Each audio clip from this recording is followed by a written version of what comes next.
Students, आप सभी का स्वागत है AJIS एकेडमी पर।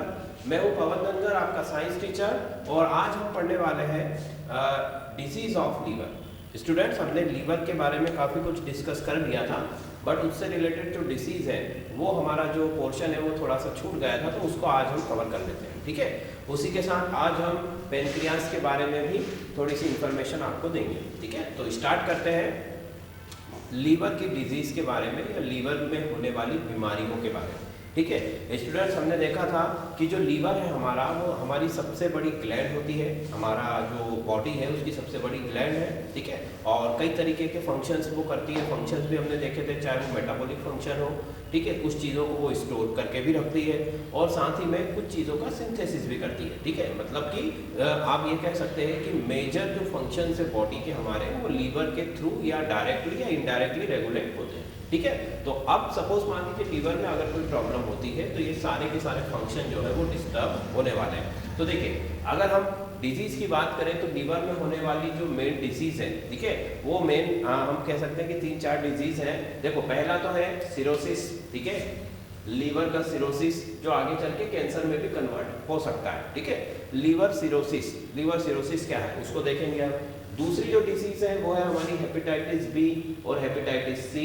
ठीक है, इस तरीके के जो वायरल जो डिजीज है वो है। एक डिजीज होती है हमारी फैटी लीवर एसिड। ठीक है, उसके बारे में भी हम थोड़ा सा देखेंगे। तो देखो, सबसे पहले हम शुरू करते हैं लीवर सिरोसिस से, क्योंकि ये जो है लीवर की सबसे इम्पोर्टेंट एग्जाम के पॉइंट ऑफ व्यू से भी, और लीवर में होने वाली सबसे बड़ी बीमारी आप इसको बोल सकते हो। ठीक है, तो क्या होता है सिरोसिस, लीवर सिरोसिस। ठीक है, लीवर सिरोसिस जो है, सबसे पहले अगर हम देखें तो ये होता क्या है, तो इसमें जो हमारा लीवर है, ठीक है, इस लीवर के अंदर लीवर जो है फाइबर्स में कन्वर्ट हो जाता है। आप यूँ कह सकते हो कि फाइबर का डिपोजिशन लीवर में शुरू हो जाता है। देखो, अब मैं डायग्राम के थ्रू आपको थोड़ा सा दिखाने की कोशिश करता हूँ। हमारा ये लीवर इस तरीके से है। ठीक है, हमारा ये लीवर इस तरीके से है, 2 लोब्स में होता है। ठीक है, ये हमारा लीवर है। ठीक, अब जो नॉर्मल लीवर है, नॉर्मल लीवर के जो सारे टिश्यूज़ हैं वो सॉफ्ट रहेंगे। ठीक है, उसके बाद में वो अपने फंक्शन जो है वो प्रॉपर वर्क करते रहेंगे। उनका जो कलर है, लीवर का जो कलर है, जनरली जो भी होता है टिश्यू का कलर, ठीक है, रेडिश ब्राउन वही कलर होगा। ठीक है, बट जब सिरोसिस होता है, सिरोसिस का मतलब कि लीवर में फैट का डिपोजिशन होता है। हमने उसके फंक्शंस में देखा था, और हमने ये भी कहा था कि लीवर में अगर फैट का डिपोजिशन 4 से 5% से ज़्यादा हो जाए, मतलब लीवर का जो टोटल वेट था वो 1.5 kg था। ठीक है, मतलब कि 1.5 किलो के आसपास।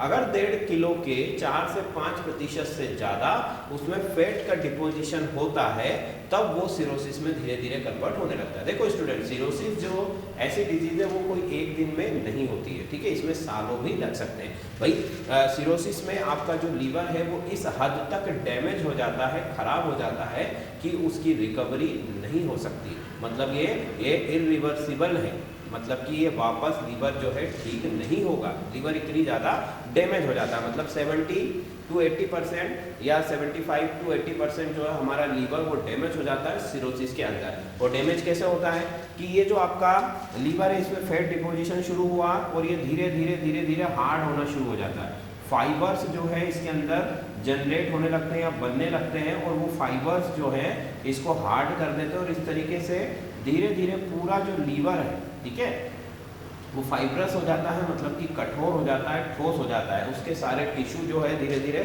सख्त होने लगते हैं, और अंत उनमें उनका जो कलर है वो भी चेंज होने लगेगा।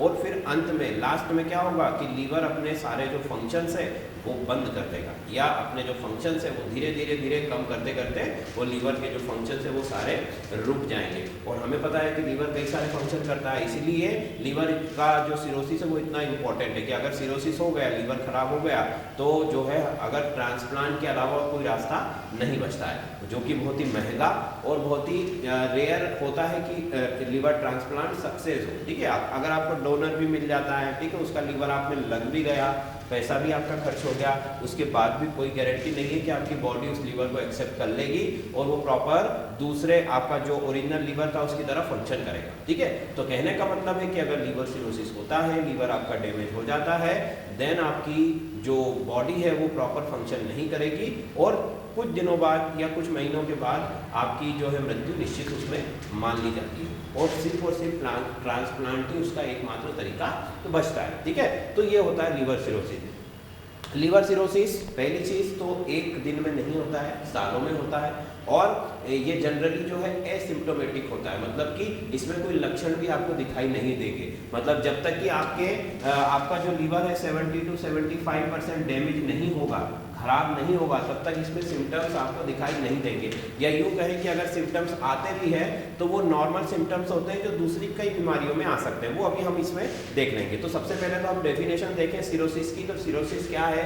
सिरोसिस एक ऐसी डिसीज है जिसमें लीवर 70 to 75% या फिर उस हद तक खराब हो जाता है, डैमेज हो जाता है, जिससे कि वो वापस रिकवर अपने आप को नहीं कर सकता, ना ही हम लोग किसी भी तरह के उससे उसको रिकवर कर सकते हैं। ठीक, ये सिरोसिस होता है। अब देखिए सिरोसिस के कॉजेस क्या है, सिरोसिस क्यों होता है। ठीक है, तो सिरोसिस जो है वो मेनली उसके जो जो कॉजेस है वो चार कारणों की वजह से आपका जो लीवर है वो सिरोसिस को या सिरोसिस का शिकार हो जाएगा या उसमें सिरोसिस हो जाएगा। पहला आपका जो कॉजेस है वो है हेपेटाइटिस बी।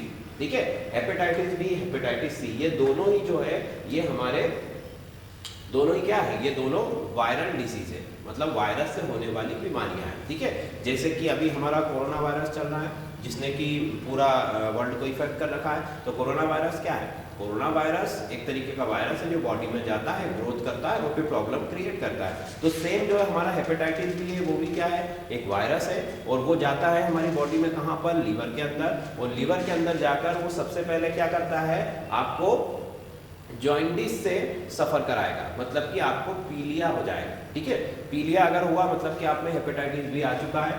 अब हेपेटाइटिस बी होता क्या है कि पीलिया तो अच्छा भी हो जाता है, मेडिसिन के थ्रू या कुछ भी करके ट्रीटमेंट करके हम उसको ठीक कर सकते हैं। ठीक है, अब यहाँ पर दो चीज़ होती है, या तो वो वायरस पूरी तरह से क्लीन हो गया वहाँ से बॉडी के अंदर से, या फिर वो आपकी बॉडी में छिप कर बैठ जाता है, मतलब कि एज अ कैरियर वो वहाँ पर जो है लोकेट हो जाता है और आप जो है उसको एक पर्सन से दूसरे पर्सन में आप ट्रांसफर करने का काम करने लगते हो।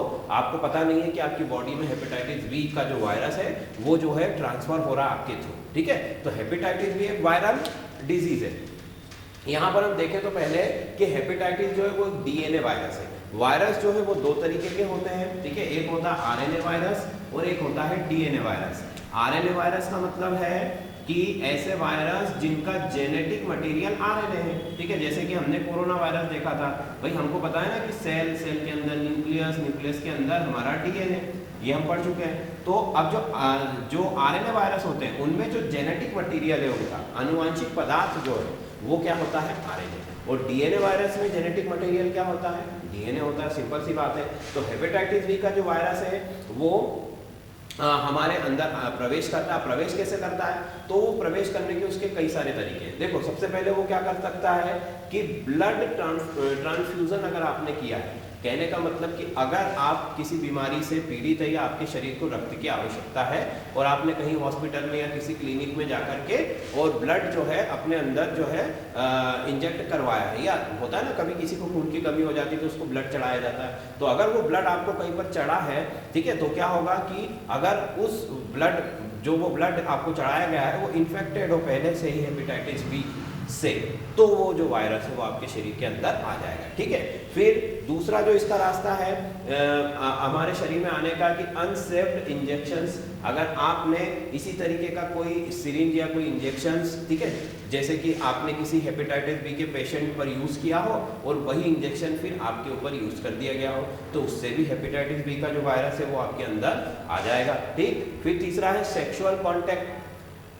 सेक्सुअल कॉन्टैक्ट अगर आप किसी से बना रहे हो, अगर उसे हेपेटाइटिस बी है तो आपको भी उसके थ्रू हो सकता है। फिर मदर टू बॉर्न बेबी, अगर माँ को हेपेटाइटिस है तो उसके बच्चे को ऑब्वियसली होगा, क्योंकि हमें पता है कि प्लेसेंटा के थ्रू जो आपकी मदर है और आपका जो बेबी है वो दोनों आपस में कनेक्ट होते हैं। तो मदर को जो भी डिसीज होगी वो सारी बच्चे में ऑटोमेटिक आ जाएगी। ठीक, ये देखो, ये सारे जो इसके तरीके हैं फैलने के, ये आपने देखा कि ये HIV वायरस को भी फैलाने में यही सारे जो आपके वेज है वो काम करते हैं। ठीक है, मतलब HIV वायरस भी इसी तरीके से फैलता है और आपका जो हेपेटाइटिस का वायरस है वो भी इसी तरीके से फैलता है। अब देखो खाने पीने, ठीक है, हाथ मिलाने, इन सब चीज़ों से हेपेटाइटिस का वायरस नहीं फैलता है। ठीक है, ये वायरस केवल किन वजहों से फैलेगा, ये फैलेगा इन 4 मेन जो इसके कॉजेस हैं। ठीक, ब्लड या फिर अनसेफ्ड कोई भी आपका सर्जिकल इंस्ट्रूमेंट हो या इंजेक्शन वगैरह हो, सेक्सुअल कांटेक्ट और मदर टू बोर्न बेबी। ठीक, इन तरीकों से आपका जो हेपेटाइटिस का वायरस है वो फैल सकता है। फिर अगर देखें तो पूरी दुनिया में जो है 2 बिलियन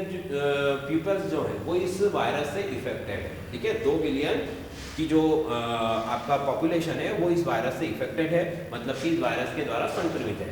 फिर 2 से 10% इंडिया की जो पॉपुलेशन है हमारी, उसका 2 से 10% जो पीपल है वो आपके हेपेटाइटिस बी के वायरस से ग्रसित है या इस वायरस के द्वारा संक्रमित है। ठीक, फिर अगर पूरे वर्ल्ड के रेशो में अगर हम देखें तो पूरे वर्ल्ड का 15% मतलब कि 15% हेपेटाइटिस बी के जो पेशेंट है वो कहाँ पर मिलेंगे, इंडिया के अंदर। मतलब चाइना के बाद अगर सबसे ज़्यादा कहीं पर हेपेटाइटिस बी के पेशेंट अगर हमें मिलेंगे तो वो भारत के अंदर मिलेंगे। ठीक, पर ईयर 6 लाख लोग इस बीमारी से मर जाते हैं पूरे विश्व के अंदर या उनकी मृत्यु हो जाती है। 6 लाख लोग हर साल हेपेटाइटिस बी के कारण मृत्यु को प्राप्त होते हैं। ठीक, अब ये कैसे क्षेत्रों में ज़्यादा फैलता है, तो आदिवासी जो क्षेत्र होते हैं हमारे, या इस तरीके के क्षेत्र जहां पर इन सारी चीजों के लिए कोई स्पेशल हाइजीन नहीं होती है। ठीक है, मतलब कि यहाँ पर इन चीजों के लिए कोई विशेष रूप से कोई आपका जो है सावधानियां नहीं बरती जाती हैं, तो ऐसे क्षेत्रों में जो है इसके फैलने की आशंका ज्यादा होती है। ठीक, तो चलो अब हम वापस आ जाते हैं। तो सिरोसिस की बात हम कर रहे थे, उसका पहला जो रीजन है वो है कॉज, वो हेपेटाइटिस बी और हेपेटाइटिस बी, ये दोनों ही क्या है, आपके वायरस है। अब अगला देखो, मेन जो रीजन है लीवर के खराब होने का या सिरोसिस होने का वो है अल्कोहल। सबको पता है, ये तो बहुत ही कॉमन रीजन है कि अगर आप काफी लंबे टाइम से अल्कोहल कंज्यूम कर रहे हैं, अल्कोहल पी रहे हैं, ठीक है, तो धीरे धीरे जो है आपका जो लीवर है वो सिरोसिस की तरफ बढ़ने लगता है, वो धीरे धीरे हार्ड होने लगता है, खराब होने लगता है। ठीक है, और फाइनली कुछ सालों के बाद, ठीक है, अगर आप देखो ये तो आपके क्वांटिटी पर डिपेंड करता है कि आप एक दिन में कितना अल्कोहल कंज्यूम कर रहे हो। ठीक है, अगर कोई एक पर्सन है वो बहुत ज़्यादा कंज्यूम कर रहा है तो हो सकता है 1-2 सालों में, 3-4 सालों में उसका लीवर खराब हो जाए। अगर कोई पर्सन लिमिटेड अमाउंट में कंज्यूम करता है तो वो कुछ 10, 15, 20 साल भी निकाल सकता है। तो कहने का मतलब कि अल्कोहल जितना ज़्यादा आप कंज्यूम करोगे, लीवर खराब होने के चांसेस उतने ही ज़्यादा होंगे। ठीक है, क्योंकि जो अल्कोहल है उसका आप एक तरह से कह सकते हो, हम कॉमन लैंग्वेज में अगर कहें तो डाइजेशन जो है उसका वो लीवर करता है, और लीवर को जितना ज़्यादा अल्कोहल का डाइजेशन करना पड़ेगा उतने ही ज़्यादा उसके हार्मफुल सब्सटेंस बनेंगे और इसी वजह से लीवर खराब होगा। ठीक, तो ये इसका ये भी एक इसका बहुत इंपॉर्टेंट जो है कॉज है। अगला जो इंपॉर्टेंट कॉज है वो है फैटी लीवर डिसीज। ठीक है, ये जो 4 कॉजेज है हमारे ऊपर वाले, ये चारों कॉजेज सिरोसिस के लिए सबसे ज्यादा उत्तरदायी है। फैटी लीवर डिसीज जो है मतलब कि आपका जो लीवर है उसके अंदर फैट का जमा होना, लीवर के अंदर जो वसा है उसका एकत्र होना। ठीक है, लीवर में वसा एकत्र होता है पर लिमिटेड अमाउंट में जो है वो स्टोर होता है, पर अगर लिमिटेड अमाउंट से ज्यादा हो, लिमिटेड अमाउंट कौन सा था, 4 to 5%, लीवर के वेट का 4 to 5% जो है उसमें जमा हो सकता है। अगर उससे ज्यादा होगा देन वो किस में कन्वर्ट होने लगेगा, धीरे धीरे सिरोसिस में कन्वर्ट होने लगेगा। ठीक है, तो ये जो 4 आपके जो कॉजेस हैं ये मोस्ट इंपॉर्टेंट है जिसकी वजह से सिरोसिस कॉमन है, जिसकी वजह से सिरोसिस किसी को हो सकता है। ठीक, फिर अगला जो है वो है जेनेटिक्स, मतलब कि आनुवांशिक हो सकता है, किसी आपके पेरेंट्स में हो या आपका जो जनरेशन है उसमें किसी को हो और आपको हो गया हो। ठीक, ये पर बहुत रेयर होता है। फिर होता है सर्टेन मेडिसिन्स, कुछ मेडिसिन्स या कुछ दवाइयाँ ऐसी होती हैं जिनके सेवन से भी लीवर पर, जिसको हम बोलते हैं ना साइड इफेक्ट हुआ है, तो वो साइड इफेक्ट की वजह से भी लीवर सिरोसिस हो सकता है, ये भी रेयर है।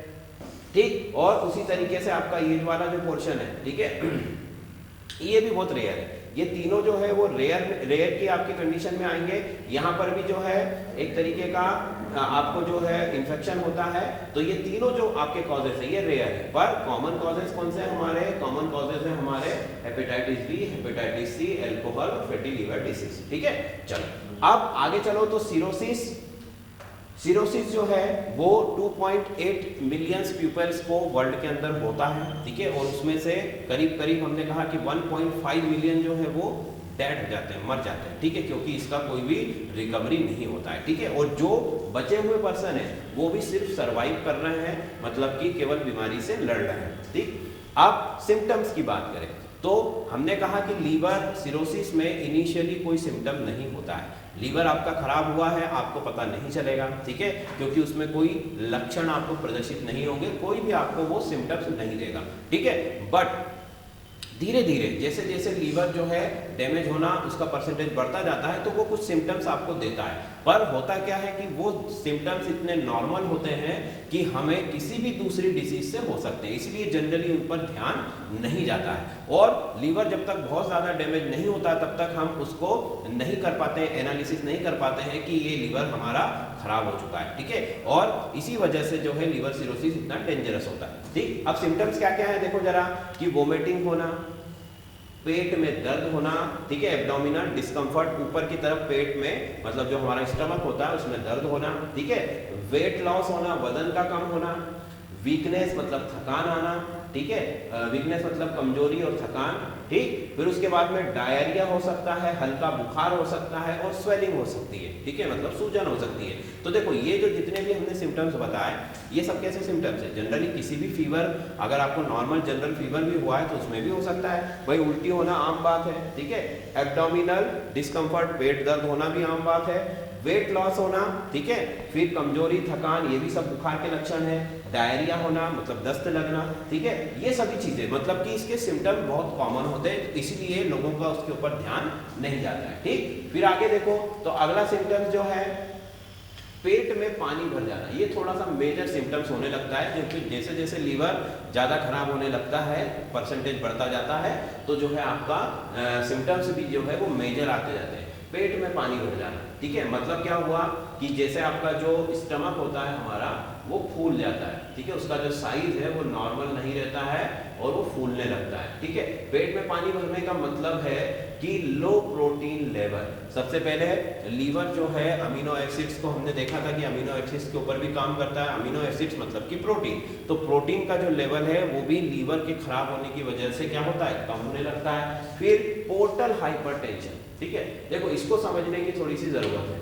यहाँ पर मैं आपको इसको इस तरीके से थोड़ा सा डायग्राम आपको याद दिलाता हूँ जो हमने पहले बनाया था पिछली क्लास में। देखो हमने देखा था कि हमारा जो लीवर है, मान लो यहाँ पर हमारा लीवर था, ठीक है, ये हमारी जो वेन आर्टरी थी, कौन सी, सिस्टमिक एओर्टा जो हार्ट से आ रही थी, उससे एक आर्टरी तो सीधे लीवर में जा रही थी, ठीक है, दूसरी आर्टरी जो थी, ठीक है, वो पेनक्रियाज और आपकी जो ड्यूडोनियम है, मतलब कि जो आपकी ये इस तरीके से आपका स्टमक है, ये जो आपकी छोटी आंत है यहाँ से होते हुए फिर लीवर में आती थी, और इसको हमने क्या बोला था, इसको हमने बोला था पोर्टल वेन बोला था, ठीक है। तो ये जो पोर्टल वेन है, अब देखो लीवर तो खराब हो रहा है, ठीक है, तो लीवर खराब हो रहा है तो लीवर में जाने वाला जो ब्लड है वो फिर रिवर्स आने लगता है। भाई जितना ब्लड लीवर को चाहिए उतनी उसकी कंजप्शन नहीं रही, क्योंकि वो तो खराब हो चुका है, इसलिए जो ब्लड का फ्लो है वो रिवर्स होने लगता है इस वेन के अंदर, ठीक है। अब चूंकि यहाँ पर तो जो है प्रेशर ज्यादा होता है क्योंकि ये डायरेक्ट हार्ट से आ रहा है, तो लीवर इस ब्लड को तो वापस नहीं भेज पाता है, परंतु यहाँ पर जो वेन है, हमने देखा था कि वेन में ब्लड का प्रेशर कम होता है, तो इसीलिए ये जो ब्लड है लीवर से वापस वेन में जाने लगता है, और इसी वजह से जो है इस वेन का जो प्रेशर है और ये जिन जिन ऑर्गन से होकर आ रही है उन सभी ऑर्गन्स में प्रेशर जो है बढ़ने लगता है, उसी को बोला जाता है पोर्टल हाइपरटेंशन, ठीक है। अब पोर्टल हाइपरटेंशन से होता क्या है कि भाई यहाँ पर प्रेशर बढ़ रहा है, ठीक है, तो आपकी जो छोटी आंत है वो भी धीरे धीरे इंक्रीज होने लगेगी, मतलब सूजने लगेगी या फूलने लगेगी। पेनक्रियाज है वहाँ पर भी आपको पेन फील होने लगेगा, वो भी क्या होने लगेगा, स्वेलिंग होने लगेगी, तो उसी को बोला जाता है पोर्टल हाइपरटेंशन, ठीक है। इसके सिम्टम्स क्या क्या है, मतलब इसमें क्या क्या चीज हो सकती है। अब देखो प्रेशर यहाँ पर बढ़ रहा है मान लीजिए, तो अब वो प्रेशर रिलीज करने के लिए या तो वो जो ब्लड है वो ऊपर की तरफ जाएगा, मतलब कि जो आपकी ड्यूडोनियम है इससे होता हुआ आपके मुंह से बाहर आएगा, मतलब कि आपको खून की उल्टियां हो सकती है, जो वोमिटिंग आपको होगी उसके अंदर ब्लड आ सकता है, खून की उल्टियां हो सकती है, क्योंकि वेन में ब्लड जो है वो ओवरफ्लो हो रहा है, मतलब कि रिवर्स आ रहा है, और वो वेन कहाँ से आ रही है, आपकी ड्यूडेनियम से, छोटी आंत से, तो छोटी आंत से ब्लड होता हुआ आपके मुंह से बाहर आ सकता है, ठीक है, और इसको बोला जाता है इसोफेगल वेरिस, मतलब कि खून की उल्टियां होना। इसोफेगस मतलब हमारी जो खाने की नली, उसको इसोफेगस बोला जाता है, तो वहां से ब्लड बाहर आने लगता है, ठीक। फिर दूसरा कौन सा ऑर्गन था जिससे आपकी ये वेन होकर आ रही है, वो था पेनक्रियास, ठीक है। तो पेनक्रियास नहीं था, स्प्लीन था हमारा, ठीक है। स्प्लीन से होके आ रही थी, तो स्प्लीन में भी क्या होता है, प्रॉब्लम्स होने लगती है। मतलब स्प्लीन जो भी काम करता है, ठीक है, जनरली स्प्लीन क्या काम करता है, आरबीसी को डैमेज करने का या उनको एक तरीके से डिस्ट्रॉय करने का काम करता है, तो उसके सारे फंक्शन डिस्टर्ब हो जाएंगे, तो उसको बोला जाता है वो स्प्लीन भी जो है इफेक्ट होगा, तो उसको क्या बोला जाता है, स्प्लीनोमेगाली। तो ये भी एक होता है इसी पोर्टल हाइपरटेंशन की वजह से, ठीक। अगला जो इफेक्ट है, अब देखो ब्लड का प्रेशर या तो ऊपर गया तो खून की उल्टी होगी, अगर साइड में गया तो स्प्लीन को प्रॉब्लम होगी, और अगर नीचे की तरफ गया, ठीक है, तो नीचे की तरफ गया तो वो जो आंतें हैं आपकी, जो जिनको हम बड़ी आंत बोलते हैं, वो फूलने लगती है, ठीक है, और उसको बोला जाता है कैपुट मेड्यूसा।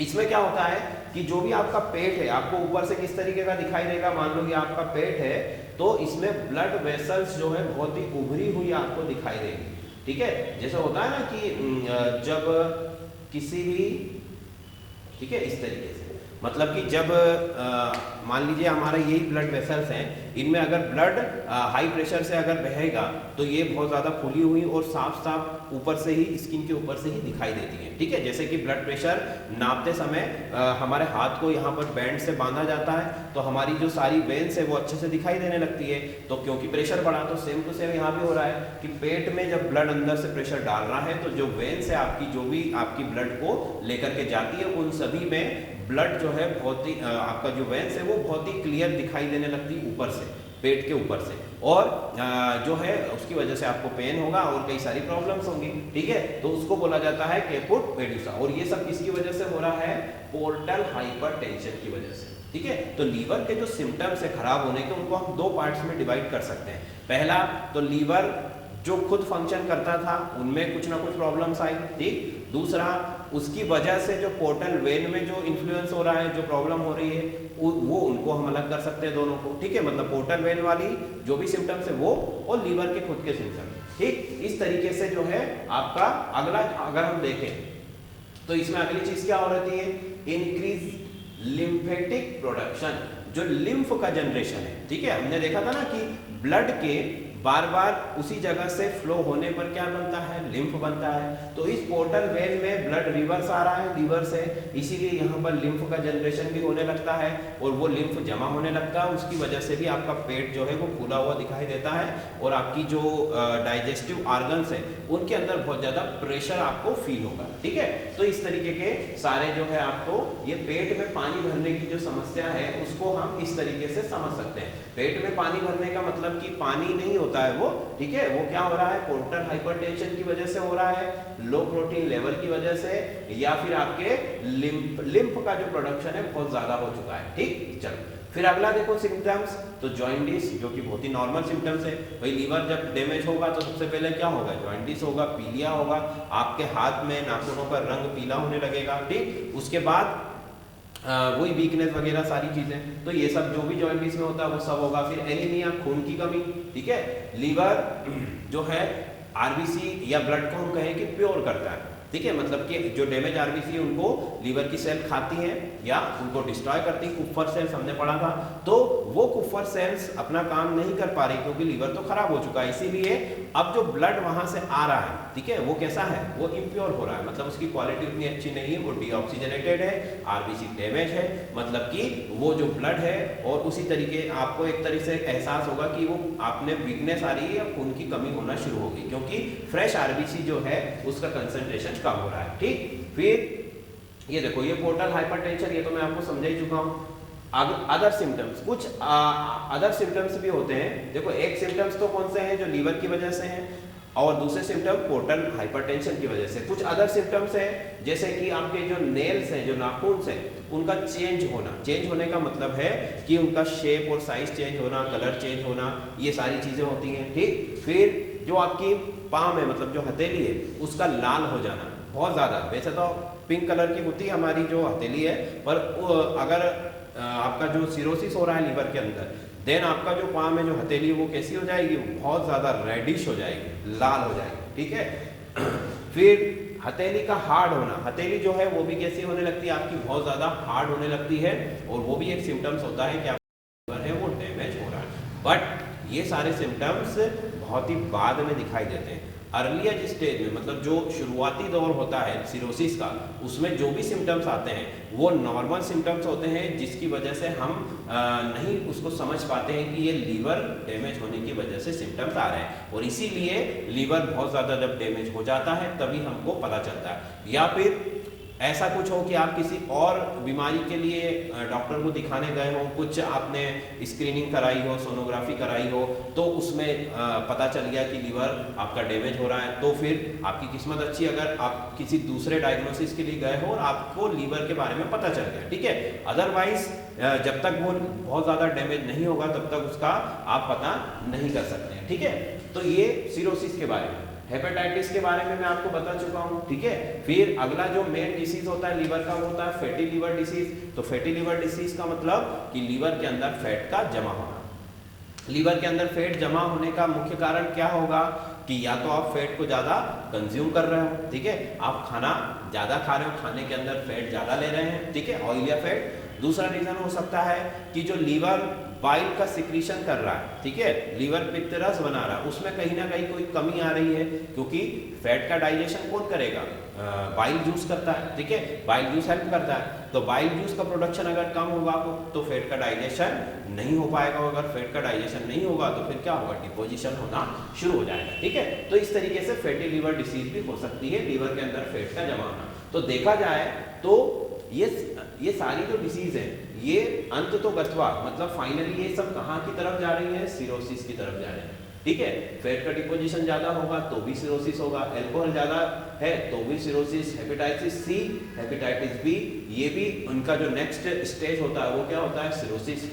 और सिरोसिस फाइनली किस में कन्वर्ट भी हो सकता है, कैंसर में भी कन्वर्ट हो सकता है। वैसे तो सिरोसिस खुद अपने आप में ही एक हार्मफुल डिसीज है और आपकी डेथ के लिए रिस्पॉन्सिबल हो सकता है, और अगर कैंसर में कन्वर्ट हो गया तो फिर तो बहुत ज़्यादा हार्मफुल हो जाएगा, ठीक है। तो ये लीवर से जुड़ी हुई कुछ बीमारियों के बारे में हमने आपको बताया, ठीक। अब देखिए अगला जो आज का हमारा टॉपिक है वो है पेनक्रियाज, ठीक है। आज हम पढ़ने वाले हैं कि पेनक्रियाज जो है वो कहाँ पर होता है बॉडी में और क्या क्या फंक्शन करता है, ठीक है, उसके बारे में हम पढ़ेंगे। तो चलिए सबसे पहले तो लोकेशन देखें कि पेनक्रियाज होता कहाँ है बॉडी के अंदर। ये आपका स्टमक है, ठीक है, ये स्टमक है, स्टमक से ये फिर हमारा गया यहाँ से छोटी आंत शुरू हुई, ठीक है, और इस तरीके से फिर जो है ये पूरा आपका जो है डायग्राम इस तरीके का होता है, ठीक है। इसको अभी हमें ज़्यादा अच्छे से बनाने की जरूरत नहीं है, ठीक। चलो तो हमें किस जगह से मतलब है, अभी ये जो आपका लूप दिखाई दे रहा है आपको, ठीक है, मतलब कि जो आपका स्टमक है वहां से आपकी छोटी आंत जब इस तरीके से घूम रही है, ठीक है, तो ये जो आपकी बीच की खाली जगह जो बच रही है इसी में जो है आपका पेनक्रियाज होता है, ठीक है। पेनक्रियाज किस शेप का होता है तो देखो जरा, पेनक्रियाज जो होता है वो इस तरीके से, इसको मिटा देते हैं अब हम, तो उसकी लोकेशन हमें समझ में आ गई कि जो आपका स्टमक है उसके नीचे की तरफ है, ठीक है, या आप पीछे की तरफ भी बोल सकते हो, और जो स्मॉल इंटेस्टाइन का जो लूप है उसके अंदर ये अरेंज हो जाता है। देखो यहाँ पर अरेंज करने का क्या रीजन है, पहले हम इसको बना लेते हैं इस तरीके से।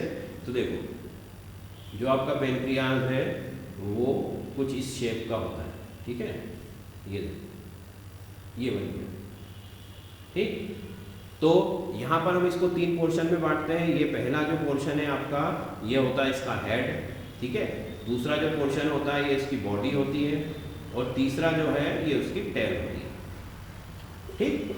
तो ये 3 पोर्शन में हम इसको बांट सकते हैं। अब इसको यहाँ पर लोकेशन से हमें क्या फायदा होता है कि जो हमारा स्टमक है उसको ये थोड़ा सा जो है सपोर्ट प्रोवाइड कर देता है, ठीक है, क्योंकि स्टमक जो है यहाँ पर अगर हम देखेंगे तो सिर्फ ईसोफेगस के थ्रू एक तरीके से हैंग है, लटका हुआ है हमारी बॉडी के अंदर, ठीक है, तो उसको थोड़ा सा सपोर्ट दे देता है, जिसकी वजह से जो है हम ज़्यादा खाना खाने पर भी हमें उतना ज़्यादा डिस्कम्फर्ट फील नहीं होता है, ठीक। और हमने देखा होगा ना कि कभी कभी खाना ज़्यादा खाने की वजह से हमारे लेफ्ट साइड की तरफ पेन होने लगता है, ठीक है। या फिर खाना खाने के बाद तुरंत अगर आप दौड़ भाग कर रहे हो या कुछ ऐसा हेवी वर्क आपने कर लिया तुरंत बाद, तो तब भी आपको लेफ्ट साइड की तरफ कुछ पेन होने लगेगा, ठीक है। तो उसका रीज़न क्या होता है कि ये जब आपका स्टमक में ज़्यादा खाना आएगा तो ये ऑब्वियसली क्या हो जाएगा, थोड़ा सा फूल जाएगा और उसका प्रेशर पेनक्रियास पर आएगा।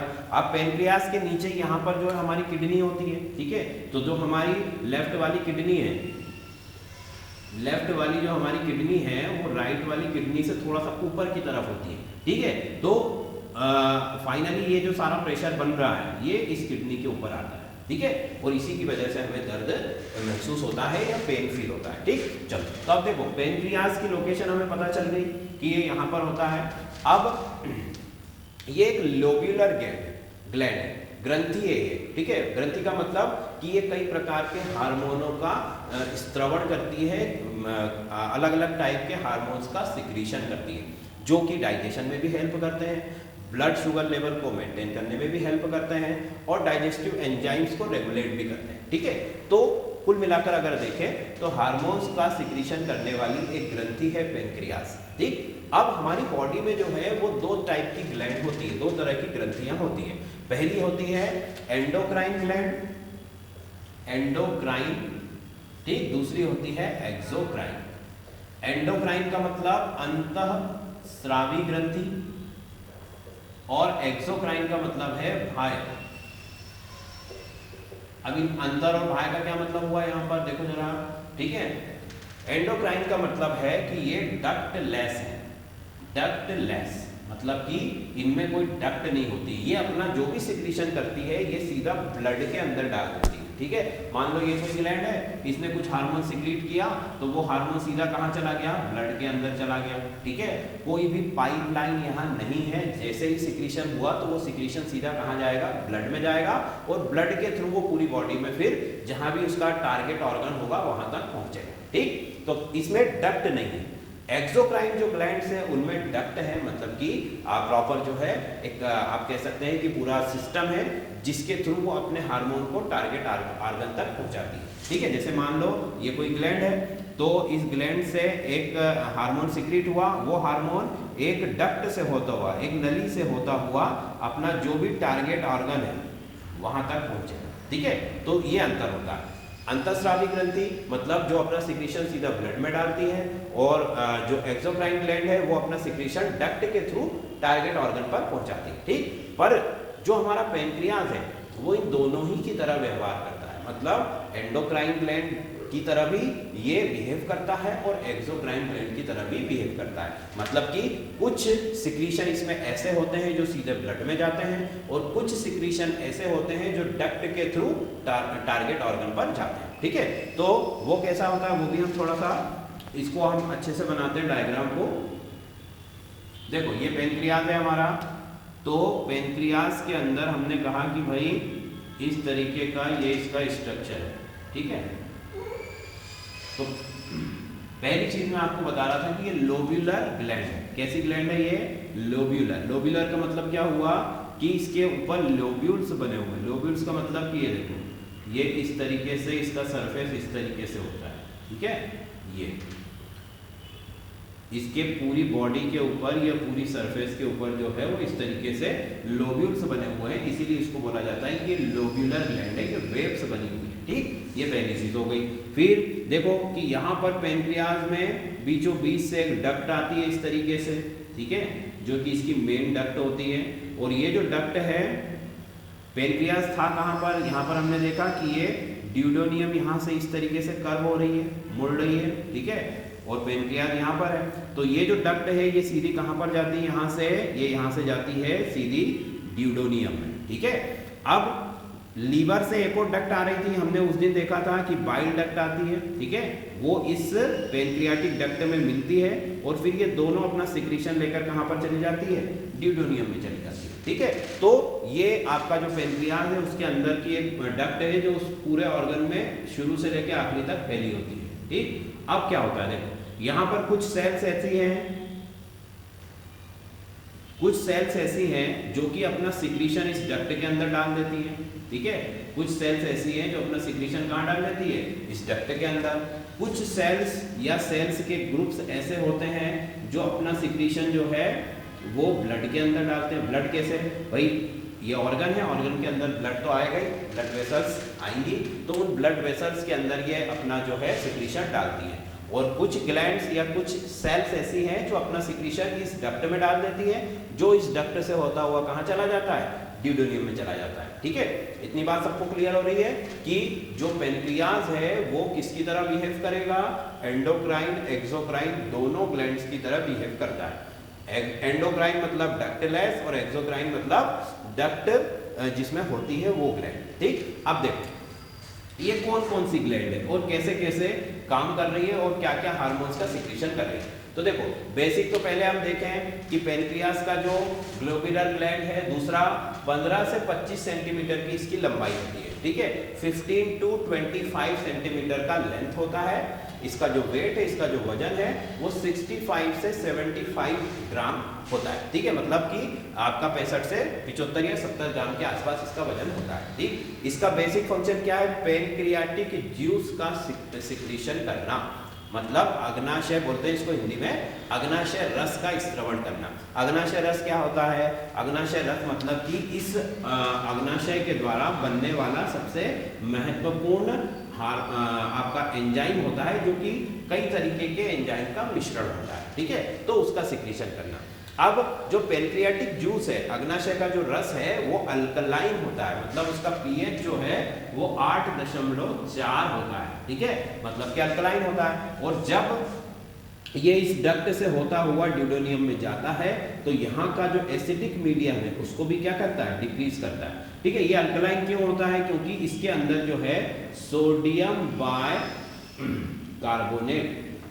बाइकार्बोनेट होता है। ठीक है, जो कि इन सेल्स के द्वारा बनता है। सोडियम बाइकार्बोनेट मतलब कि आपका जो है एक बेसिक है, एक बेस है, और ये बेस जब आपके जो ड्यूडेनियम में जाएगा तो वहाँ की जो एसिडिटी है, वहाँ का जो ओवर एसिडिक एनवायरनमेंट है उसको कंट्रोल करेगा। ठीक है, तो ये तो हो गया। तो ये पेनक्रियाटिक जूस का सिक्रीशन करता है। ठीक, अब देखो कि यहाँ पर हमने कहा था कि भाई दो तरीके की ग्लैंड है, एक तो ये वाली है जो कि अपना सिक्रीशन ब्लड में डाल रही है। ठीक है, तो वो जो ब्लड में सिक्रीशन डाल रही है वो सिक्रीशन पेनक्रियाटिक जूस नहीं है। पेनक्रियाटिक जूस कौन सा है, जो कि इस डक्ट में डाला है। ठीक है, तो पेनक्रियाटिक जूस इस डक्ट में डाला जा रहा है, जो कि कई तरीके के हार्मोन्स का एंजाइम्स का जो है वो क्या होता है, मिक्सचर होता है। ठीक है, तो क्या क्या होता है वो देखिए। तो पेनक्रियास जो है हमारा, इसमें ये वाली जो सेल्स है, मतलब कि आपकी जो कहने का मतलब कि जो सेल्स एंडोक्राइन की तरह बिहेव कर रही है, जो अपना सिक्रीशन इस डक्ट में डाल रही है, वो कौन कौन से हार्मोन का सिक्रीशन करती है। तो देखो, एक तो है ट्रिप्सिनोजन, फिर है प्रोलाइपेस, डीएनएस और आरएनएस, और इस तरीके के कई हार्मोन्स जो है जो आपके डाइजेस्टिव सिस्टम में जाकर के एक्टिवेट होते हैं और वहां पर जाकर के डाइजेशन का काम करते हैं। ठीक है, तो ये जो आप इन्हीं सभी के जो मिश्रण है, इन्हीं सभी का जो मिक्सचर है, उसी को हम बोलते हैं कि ये पेनक्रियाटिक जूस है या अग्नाशय से उत्पन्न होने वाला रस है। ठीक है, तो ये अग्नाशय का जो रस है बेसिकली बहुत सारे एंजाइम्स का मिक्सचर होता है। ठीक, और ये सारे एंजाइम का फंक्शन क्या है, यहाँ पर ये बन रहे हैं, बनने के बाद जब इनको इसके अंदर डाला जाता है इस डक्ट के अंदर, तो ये जाते हैं ड्यूडेनियम में, और ड्यूडेनियम में जाकर डाइजेशन में हेल्प करते हैं। ठीक, और यहाँ पर जब भी एंजाइम ये बनते हैं, ये यहाँ पर सारे के सारे इनएक्टिव फॉर्म में होते हैं, मतलब कि डीएक्टिवेट रहते हैं, और ड्यूडेनियम में जाने के बाद ही ये एक्टिव होते हैं और अपना जो है जो भी इनका फंक्शन है पर्टिकुलर उसको ये अंजाम देते हैं या उसको करने का काम शुरू कर देते हैं। तो यहाँ से जब वो बनते हैं तो डीएक्टिवेट होते हैं, डक्ट से होकर जब वो ड्यूडेनियम में जाते हैं तो वहाँ जाकर एक्टिवेट हो जाते हैं, मतलब कि आपकी जो वॉल्स ऑफ इंटेस्टाइन है, आंतों की जो दीवारें हैं, वो कुछ और अलग उनको एक्टिव करने के लिए सिक्रीशन करती है, जिसकी वजह से वो एक्टिव हो जाते हैं और अपना फंक्शन करने लगते हैं। वो फिर हमको डाइजेस्टिव सिस्टम में जाना पड़ेगा, जो हम अगली क्लास में पढ़ेंगे, तो उसमें फिर ये सारी चीज़ें आ जाएंगी कि कौन कौन से हार्मोन्स है और कैसे एक्टिवेट होते हैं, किसके लिए कौन सा एक्टिवेशन लगता है, वो सारी चीज़ें हमको डाइजेस्टिव सिस्टम में मिल जाएगी। ठीक है, तो ये हो गई बात। अब दूसरे टाइप की जो ग्लैंड्स थी, ठीक है, जो कि किसका काम कर रही थी, एंडोक्राइन मतलब डक्टलेस, जो अपना सिक्रीशन सीधा ब्लड में डाल रही थी, उनको बोला जाता है लैंगरहैंस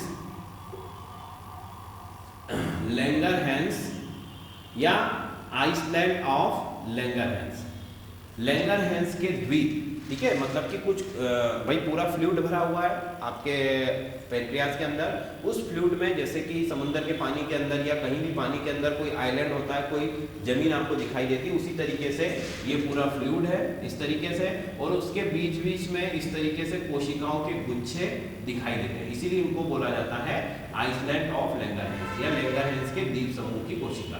ठीक, अब इन कोशिकाओं में मुख्य रूप से 4 प्रकार की कोशिकाएं पाई जाती है।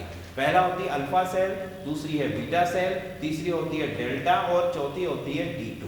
ठीक, अल्फा बीटा ये जो दोनों सेल्स हैं ये बहुत ही इंपॉर्टेंट हार्मोन्स को सिक्रीट करती है। पहला है अल्फा सेल जो है, ठीक है, ये जो आपको ग्रुप दिखाई दे रहा है इसी में से अल्फा बीटा डेल्टा और D2 ये सभी सेल्स यहाँ पर पाई जाती है। अब देखो अल्फा सेल किसको बनाती है? ग्लूकेगॉन।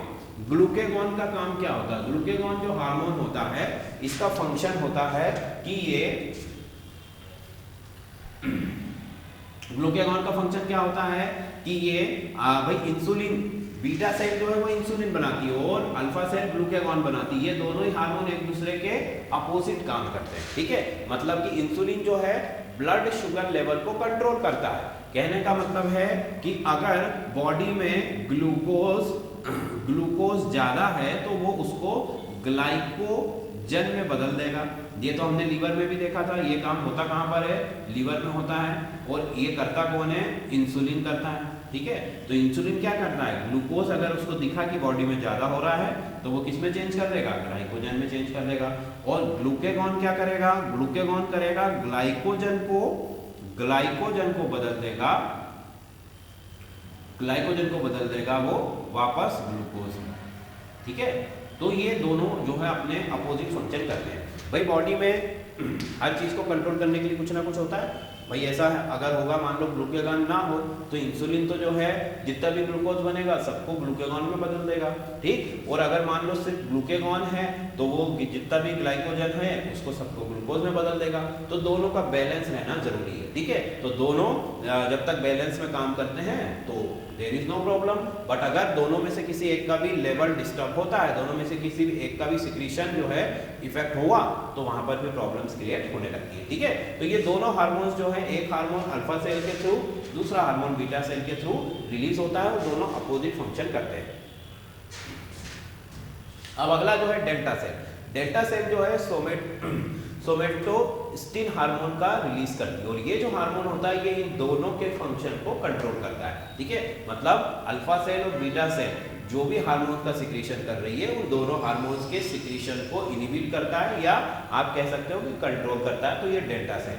फिर D2 जो सेल है ये VIP हार्मोन का सिक्रीशन करती है। VIP का मतलब है वेसो एक्टिव इनहिबिट पॉलीपेप्टाइड हार्मोन। ठीक है, फिर से बोलता हूं, वेसो एक्टिव इनहिबिट पॉलीपेप्टाइड हार्मोन ये D2 सेल से जनरेट होता है। ठीक है, और ये क्या काम करता है? ये जो है H2O, सॉल्ट, एसिड और आपकी जो ड्यूडेनियम है उसमें पाए जाने वाले जितने भी हार्मोन्स हैं सबके सिक्रीशन पर और उनके फंक्शन पर कंट्रोल रखता है। ठीक है, तो कहने का मतलब कि ये दोनों हार्मोन जो है वो कंट्रोलिंग के लिए हैं, इनका कोई प्रॉपर फंक्शन नहीं है। ये दूसरों के फंक्शंस को कंट्रोल करते हैं, जरूरत पड़ेगी तो उनको बढ़ाएंगे और अगर जरूरत नहीं है तो फिर उनको कम कर देंगे। ठीक है, तो ये कंट्रोलिंग करेंगे।